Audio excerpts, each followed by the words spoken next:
Atomic. This is the first generation of nuclear weapons.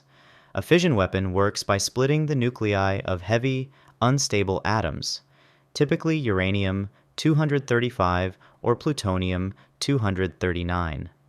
When a neutron strikes a nucleus, it splits, releasing enormous amounts of energy and more neutrons. These new neutrons then strike other nuclei, creating an instantaneous, explosive chain reaction. There are two primary designs: the gun type, which fires one piece of fissile material into another to achieve critical mass, used on Hiroshima, and the implosion type, which uses conventional explosives to crush a sphere of plutonium into critical mass, used on Nagasaki. Their power is measured in kilotons. Hydrogen.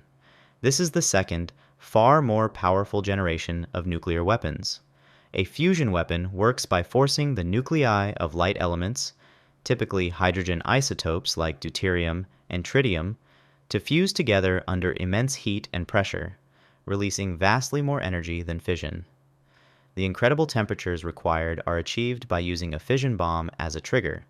In essence, an atomic bomb detonates first, creating a temporary, man-made star that provides the energy to ignite the fusion reaction.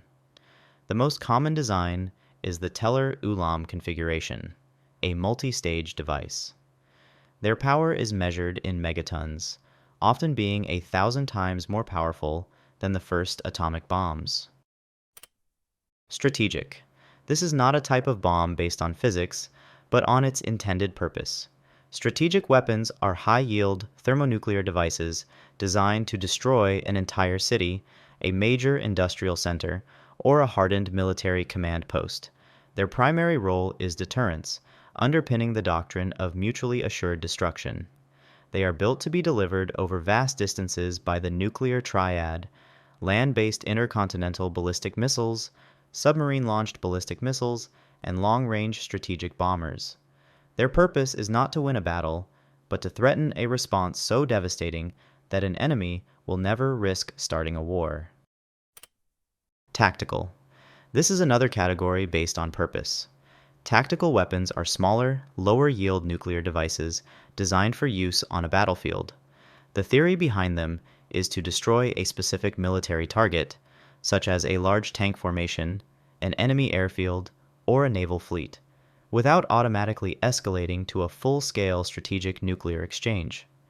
They can be delivered by short-range missiles, artillery shells, or fighter jets. However, they are highly controversial, as most military and political analysts believe that the use of any nuclear weapon, no matter how small, would inevitably cross a critical threshold and lead to all-out nuclear war. Neutron. This is a specialized type of low-yield thermonuclear weapon designed to maximize deadly neutron radiation while minimizing the physical blast and heat effects. The grim purpose of a neutron bomb is to kill soldiers, especially those protected inside armored vehicles like tanks, while leaving buildings and infrastructure relatively intact. The intense burst of high-energy neutrons can penetrate steel armor and is lethal to living organisms. While developed and tested during the Cold War, most of these weapons were never mass-produced and have since been decommissioned. Bunker Buster.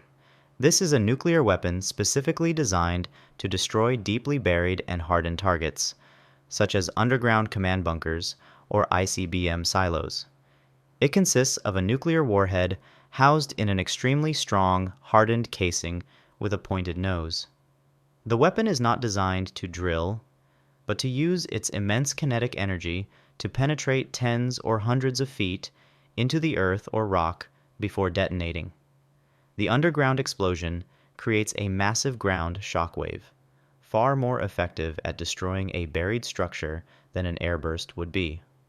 The B-61 Mod 11 is a real-world example of this type. Salted bomb. This is a theoretical type of radiological weapon, often called a doomsday device. It consists of a standard thermonuclear bomb that has been salted with a stable material, such as cobalt-59. When the bomb detonates, The intense neutron flux transmutes the stable cobalt into the highly radioactive isotope cobalt-60. This isotope is then dispersed as deadly, long-lasting nuclear fallout. The purpose of such a weapon is not to win a war, but to render a vast area of the planet uninhabitable for decades or centuries. They are weapons of area denial, and thankfully, it is believed none have ever been built. Thanks for watching. If you found this video informative, then make sure to like and subscribe.